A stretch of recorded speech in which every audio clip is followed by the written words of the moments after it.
वासुदेवाय हरे परमात्मने प्रणतः क्लेशनाशाय गोविंदाय नमो नमः। संबंध। अब आगे के 2 श्लोकों में स्थित प्रज्ञ कैसे बोलता है, इस दूसरे प्रश्न का उत्तर देते हैं। दुःखेष्वनुद्विग्न मनः सुखेषु विगत स्पृहा वीतराग भय क्रोधा स्थित धीर्म निरुच्यते।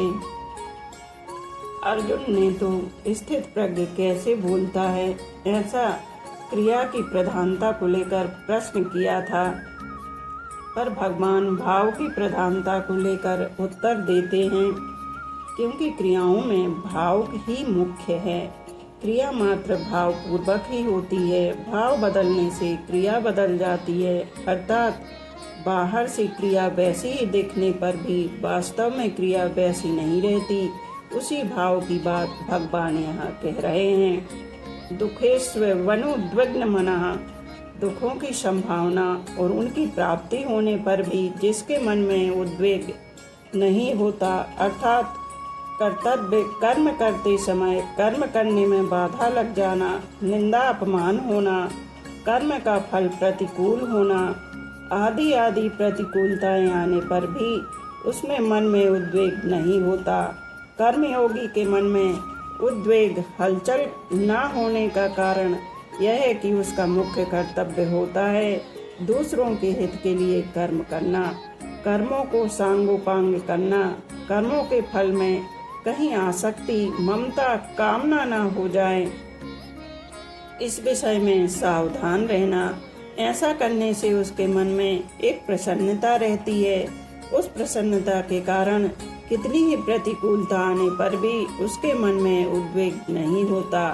सुखेषु विगत स्पृहा, सुखों की संभावना और उनकी प्राप्ति होने पर भी जिसके भीतर स्पृहा नहीं होती, अर्थात वर्तमान में कर्मों का सांगोपांग हो जाना, तात्कालिक आदर और प्रशंसा होना, अनुकूल फल मिल जाना आदि आदि अनुकूलताएं आने पर भी उसके मन में आई परिस्थिति ऐसी ही बनी रहे, यह परिस्थिति सदा मिलती रहे, ऐसी स्पृहा नहीं होती। उसके अंतःकरण में अनुकूलता का कुछ भी असर नहीं होता। वीतराग भय क्रोधा, संसार के पदार्थों का मन पर जो रंग चढ़ जाता है उसको राग कहते हैं। पदार्थों में राग होने पर अगर कोई सबल व्यक्ति उन पदार्थों का नाश करता है, उनसे संबंध विच्छेद कराता है, उनकी प्राप्ति में विघ्न डालता है, तो मन में भय होता है। अगर वह व्यक्ति निर्बल होता है तो मन में क्रोध होता है, परंतु जिसके भीतर दूसरों को सुख पहुंचाने का, उनका हित करने का, उनकी सेवा करने का भाव जागृत हो जाता है, उसका राग स्वाभाविक ही मिट जाता है। राग के मिटने से भय और क्रोध भी नहीं रहते, अतः वह राग, भय और क्रोध से सर्वथा रहित हो जाता है। जब तक आंशिक रूप से उद्वेग, स्पृहा, राग, भय और क्रोध रहते हैं, तब तक वह साधक होता है। इनसे सर्वथा रहित होने पर वह सिद्ध हो जाता है। वासना, कामना आदि सभी एक राग के ही स्वरूप हैं। केवल वासना का तारतम्य होने से उसके अलग अलग नाम होते हैं। जैसे अंतःकरण में छिपा हुआ राग रहता है, उसका नाम वासना है। उस वासना का ही दूसरा नाम आसक्ति और प्रियता है। मेरे को वस्तु मिल जाए, ऐसी जो इच्छा होती है, उसका नाम कामना है। कामना पूरी होने की जो संभावना है, उसका नाम आशा है। कामना पूरी होने पर भी पदार्थों की बढ़ने की तथा पदार्थों के और मिलने की जो इच्छा होती है, उसका नाम लोभ है। लोभ की मात्रा अधिक बढ़ जाने का नाम तृष्णा है। तात्पर्य है कि उत्पत्ति विनाशशील पदार्थों में जो खिंचाव है, श्रेष्ठ और महत्व बुद्धि है, उसी को वासना, कामना आदि नामों से कहते हैं। स्थित धीर्म मुनि रुच्यते, ऐसे मननशील कर्मयोगी की बुद्धि स्थिर अटल हो जाती है। मुनि शब्द वाणी पर लागू होता है, इसलिए भगवान ने किम प्रभासेत के उत्तर में मुनि शब्द कह दिया है, परंतु वास्तव में मुनि शब्द केवल वाणी पर ही अवलंबित नहीं है। इसलिए भगवान ने 17वें अध्याय में मौन शब्द का प्रयोग मानसिक तप में किया है, वाणी के तप में नहीं। कर्मयोग का प्रकरण होने से यहाँ मननशील कर्मयोगी को मुनि कहा गया है। मननशीलता का तात्पर्य है सावधानी का मनन, जिससे कि मन में कोई कामना आसक्ति न आ जाए। निरंतर अनासक्त रहना ही सिद्ध कर्मयोगी की सावधानी है, क्योंकि पहले साधक अवस्था में उसकी ऐसी सावधानी रही है। यह सर्वत्रान विस्नेह हस्तत्व प्राप्य शुभाशुभम नाभिनंदति न द्वेष्टि तस्य प्रज्ञा प्रतिष्ठिता। पूर्व श्लोक में तो भगवान ने कर्तव्य कर्म करते हुए निर्विकार रहने की बात बताई। अब इस श्लोक में कर्मों के अनुसार प्राप्त होने वाली अनुकूल प्रतिकूल परिस्थितियों में सम निर्विकार रहने की बात बताते हैं। यह सर्वत्रान्य विस्नेहा, जो सब जगह स्नेह रहित है, अर्थात जिसकी अपने कहलाने वाले शरीर, इंद्रियां, मन, बुद्धि एवं स्त्री, पुत्र, घर, धन आदि किसी में भी आसक्ति लगाव नहीं रहा है। वस्तु आदि के बने रहने से मैं बना रहा और उनके बिगड़ जाने से मैं बिगड़ गया। धन के आने से मैं बड़ा हो गया और धन के चले जाने से मैं मारा गया। यह जो वस्तु आदि में एक आत्मा की तरह स्नेह है, उसका नाम अभिस्नेह है। स्थित प्रज्ञ कर्मयोगी का किसी भी वस्तु आदि में यह अभिस्नेह बिल्कुल नहीं रहता। बाहर से वस्तु, व्यक्ति, पदार्थ आदि का संयोग रहते हुए भी वह भीतर से सर्वथा निर्लिप्त रहता है। तत्व प्राप्य शुभाशुभम नाभिनंदति न द्वेष्टि। जब उस मनुष्य के सामने प्रारब्ध साथ शुभ अशुभ, शोभनीय अशोभनीय, अच्छी मंदी, अनुकूल प्रतिकूल परिस्थिति आती है, तब वह अनुकूल परिस्थिति को लेकर अभिनंदित नहीं होता और प्रतिकूल परिस्थिति को लेकर द्वेष नहीं करता।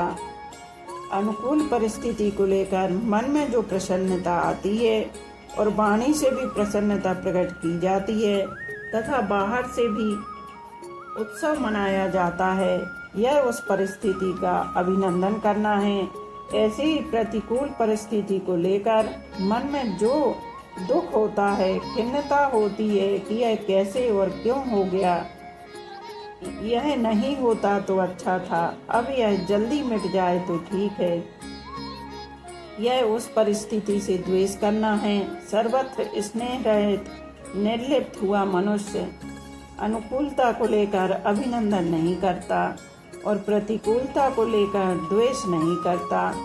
तात्पर्य है कि उसको अनुकूल प्रतिकूल अच्छे मंदे अवसर प्राप्त होते रहते हैं, पर उसके भीतर सदा निर्लिप्तता बनी रहती है। तत् कहने का तात्पर्य है कि जिन जिन अनुकूल और प्रतिकूल वस्तु, व्यक्ति, घटना, परिस्थिति आदि से विकार होने की संभावना रहती है और साधारण लोगों में विकार होते हैं, उन अनुकूल प्रतिकूल वस्तु आदि के कहीं भी, कभी भी और कैसे भी प्राप्त होने पर उसको अभिनंदन और द्वेष नहीं होता।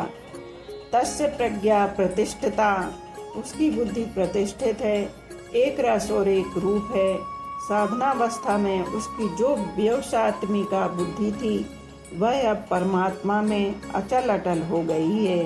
उसकी बुद्धि में यह विवेक पूर्ण रूप से जागृत हो गया है कि संसार में अच्छे मंदे के साथ वास्तव में मेरा कोई भी संबंध नहीं है, कारण कि अच्छे मंदे अवसर तो बदलने वाले हैं पर मेरा स्वरूप ना बदलने वाला है। अतः बदलने वाले के साथ ना बदलने वाले का संबंध कैसे हो सकता है। वास्तव में देखा जाए तो फर्क ना तो स्वरूप में पड़ता है और न शरीर, इंद्रियां, मन, बुद्धि में, कारण कि अपना जो स्वरूप है उसमें कभी किंचन मात्र भी कोई परिवर्तन नहीं होता और प्रकृति तथा प्रकृति के कार्य शरीर आदि स्वाभाविक ही बदलते रहते हैं, तो फर्क कहाँ पड़ता है। शरीर से तादात्म्य होने के कारण बुद्धि में फर्क पड़ता है। जब यह तादात्म्य मिट जाता है तब बुद्धि में जो फर्क पड़ता था वह मिट जाता है और बुद्धि प्रतिष्ठित हो जाती है। दूसरा भाव यह है कि किसी की बुद्धि कितनी ही तेज क्यों न हो और वह अपनी बुद्धि से परमात्मा के विषय में कितना ही विचार क्यों न करता हो, पर वह परमात्मा को अपनी बुद्धि के अंतर्गत नहीं ला सकता, कारण कि बुद्धि सीमित है और परमात्मा असीम अनंत है। परंतु उस असीम परमात्मा में जब बुद्धि लीन हो जाती है तब उस सीमित बुद्धि में परमात्मा के सिवाय दूसरी कोई सत्ता ही नहीं रहती। यह बुद्धि का परमात्मा में प्रतिष्ठित होना है। कर्मयोगी क्रियाशील होता है, अतः भगवान ने 56वें श्लोक में क्रिया की सिद्धि असिद्धि में अस्पृहा और उद्वेग रहित होने की बात कही तथा इस श्लोक में प्रारब्ध के अनुसार अपने आप अनुकूल प्रतिकूल परिस्थिति के प्राप्त होने पर अभिनंदन और द्वेष से रहित होने की बात कहते हैं। अब भगवान आगे के श्लोक से स्थित प्रज्ञ कैसे बैठता है, इस तीसरे प्रश्न का उत्तर आरंभ करते हैं। यदा सहरते चायम कूर्मड गंगानीव सर्वशा इंद्रियाणि निद्रयार्थे भयस तस्य प्रज्ञा प्रतिष्ठिता। यदा सहरते प्रज्ञा प्रतिष्ठिता। यहाँ कछुए का दृष्टांत देने का तात्पर्य है कि जैसे कछुआ चलता है तो उसके 6 अंग दिखते हैं, 4 पैर, 1 पूंछ और 1 मस्तक, परंतु जब वह अपने अंगों को छिपा लेता है तब केवल उसकी पीठ ही दिखाई देती है। ऐसी ही स्थित प्रज्ञ 5 इंद्रियां और 1 मन, इन 6 को अपने अपने विषय से हटा लेता है। अगर उसका इंद्रियों आदि के साथ किंचन मात्र भी मानसिक संबंध बना रहता है तो वह स्थित प्रज्ञ नहीं होता। इस श्लोक में यदा पद तो दिया है पर तदा पद नहीं दिया। यद्यपि यत् दोर्नित्य संबंधा के अनुसार जहाँ यदा आता है वहाँ तदा का अध्याहार लिया जाता है, अर्थात पद का प्रयोग न करने का एक गहरा तात्पर्य है कि इंद्रियों के अपने अपने विषयों से सर्वथा हट जाने से स्वतः सिद्ध तत्व का जो अनुभव होता है वह काल के अधीन, काल की सीमा में नहीं है, कारण कि वह अनुभव किसी क्रिया अथवा त्याग का फल नहीं है। वह अनुभव उत्पन्न होने वाली वस्तु नहीं है। यहाँ कालवाचक तदा पद देने की जरूरत नहीं है। इसकी जरूरत तो वहाँ होती है जहाँ कोई वस्तु किसी वस्तु के अधीन होती है। जैसे आकाश में सूर्य रहने पर भी आंखें बंद कर लेने से सूर्य नहीं दिखता और आंखें खोलते ही सूर्य दिख जाता है, तो यहाँ सूर्य और आंखों में कार्य कारण का संबंध नहीं है, अर्थात आंख खुलने से सूर्य पैदा नहीं हुआ है। सूर्य तो पहले से ज्यों का त्यों ही है। आंखें बंद करने से पहले भी सूर्य वैसा ही है और आंखें बंद करने पर भी सूर्य वैसा ही है। केवल आंख बंद करने से हमें उसका अनुभव नहीं हुआ था। ऐसे ही यहाँ इंद्रियों के विषयों से हटाने से स्वतः सिद्ध परमात्मा तत्व का जो अनुभव हुआ है वह अनुभव मन सहित इंद्रियों का विषय नहीं है। तात्पर्य है कि वह स्वतः सिद्ध तत्व भोगों विषयों के साथ संबंध रखते हुए और संबंध रूप पर्दा रहने से उसका अनुभव नहीं होता और भोगों को भोगते हुए भी वैसा ही है, परंतु भोगों के साथ यह पर्दा हटते ही उसका अनुभव हो जाता है।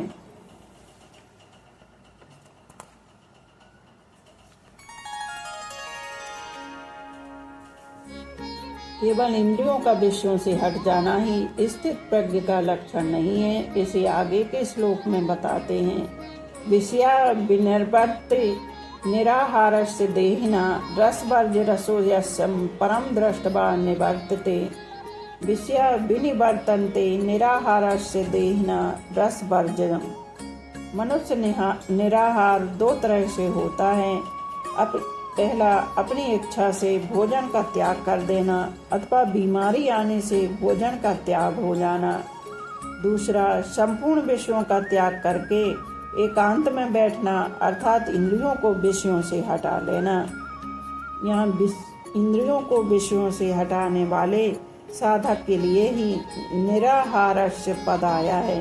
रोगी के मन में यह रहता है कि क्या करूं, शरीर में पदार्थों का सेवन करने की सामर्थ्य नहीं है, इससे मेरी परवस्था है, परंतु जब मैं ठीक हो जाऊंगा, शरीर में शक्ति आ जाएगी, तब मैं पदार्थों का सेवन करूंगा।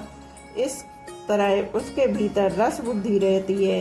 ऐसी ही इंद्रियों को विषयों से हटाने पर विषय तो निवृत्त हो जाते हैं, पर साधक के भीतर विषयों में जो रस बुद्धि सुख बुद्धि है वह जल्दी निवृत्त नहीं होती। जिनका स्वाभाविक ही विषयों में राग नहीं है और जो तीव्र वैराग्यवान है, उन साधकों की रस बुद्धि साधनावस्था में ही निवृत्त हो जाती है, परंतु जो तीव्र वैराग्य के बिना ही विचार पूर्वक साधन में लगे हुए हैं, उन्हीं साधनों के लिए यह कहा गया है कि विषयों का त्याग कर देने पर भी उनकी रस बुद्धि निवृत्त नहीं होती।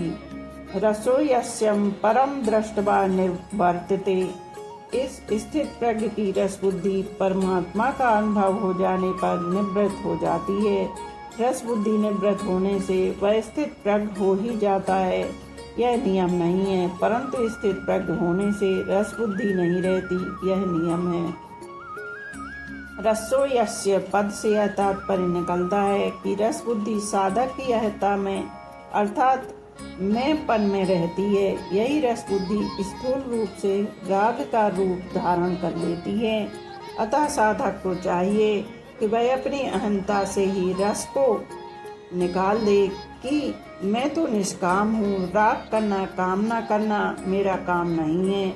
इस प्रकार निष्काम भाव आ जाने से अथवा निष्काम होने का उद्देश्य होने से रस बुद्धि नहीं रहती और परमात्मा तत्व का अनुभव होने से रस की सर्वथा निवृत्ति हो जाती है। परिशिष्ट भाव भोगों की सत्ता और महत्ता मानने से अंतःकरण में भोगों के प्रति एक सूक्ष्म खिंचाव प्रियता मिठास पैदा होती है, उसका नाम रस है। किसी लोभी व्यक्ति को रुपए मिल जाए और कामी व्यक्ति को स्त्री मिल जाए तो भीतर ही भीतर एक खुशी आती है, यही रस है। भोग भोगने के बाद मनुष्य कहता है कि बड़ा मजा आया, यह उस रस की स्मृति है। यह रस अहम में रहता है। इसी रस का स्थूल रूप राग सुखा शक्ति है। जब तक संयोग जन्य सुख में रस बुद्धि रहती है, तब तक प्रकृति तथा उसके कार्य की पराधीनता रहती ही है। रस बुद्धि निवृत्त होने पर पराधीनता सर्वथा मिट जाती है। भोगों के सुख की परवस्था नहीं रहती, भीतर से भोगों की गुलामी नहीं रहती। जब तक अंतःकरण में किंचन मात्र भी भोगों की सत्ता और महत्ता रहती है, भोगों में रस बुद्धि रहती है, तब तक परमात्मा का अलौकिक रस प्रकट नहीं होता। परमात्मा के अलौकिक रस की तो बात ही क्या, परमात्मा की प्राप्ति करनी है यह निश्चय भी नहीं होता। बाहर से इंद्रियों का विषयों से संबंध विच्छेद करने पर अर्थात भोगों का त्याग करने पर भी भीतर में रस बुद्धि बनी रहती है। तत्वबोध होने पर यह रस बुद्धि सूख जाती है, निवृत्त हो जाती है। परम दृष्टवा निर्वर्तते तात्पर्य कि जब संसार से अपनी भिन्नता तथा परमात्मा से अपनी अभिन्नता का अनुभव हो जाता है, तब नाशवान रस की निवृत्ति हो जाती है। नाशवान रस की निवृत्ति होने पर अविनाशी रस की जागृति हो जाती है। रस बुद्धि के रहते हुए जब भोगों की प्राप्ति होती है, तब मनुष्य का चित्त पिघल जाता है तथा वह भोगों के वशीभूत हो जाता है। परंतु रस बुद्धि निवृत्त होने के बाद जब भोगों की प्राप्ति होती है, तब तत्वज्ञ महापुरुष के चित्त में किंचन मात्र भी कोई विकार पैदा नहीं होता।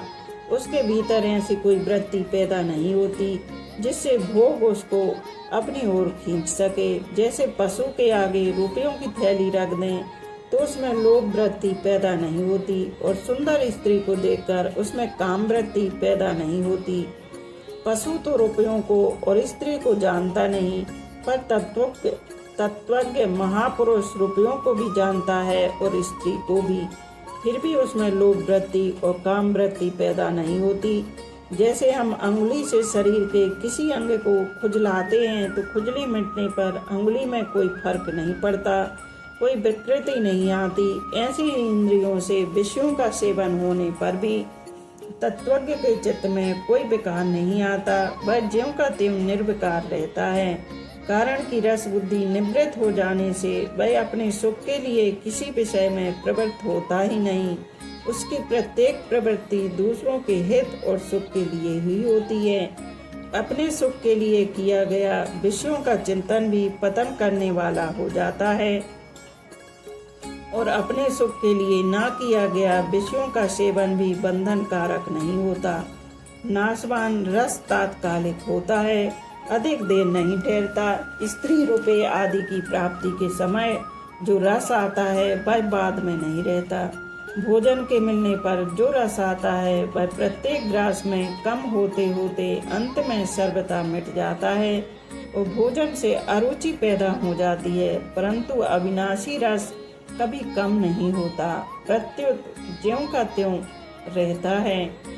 नाशवान रस का भोग करने से परिणाम में जड़ता, अभाव, शोक, रोग, भय, उद्वेग आदि अनेक विकार पैदा होते हैं।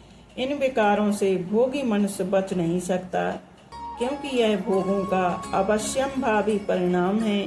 इसलिए भगवान ने दुखों का दर्शन करने की बात कही है।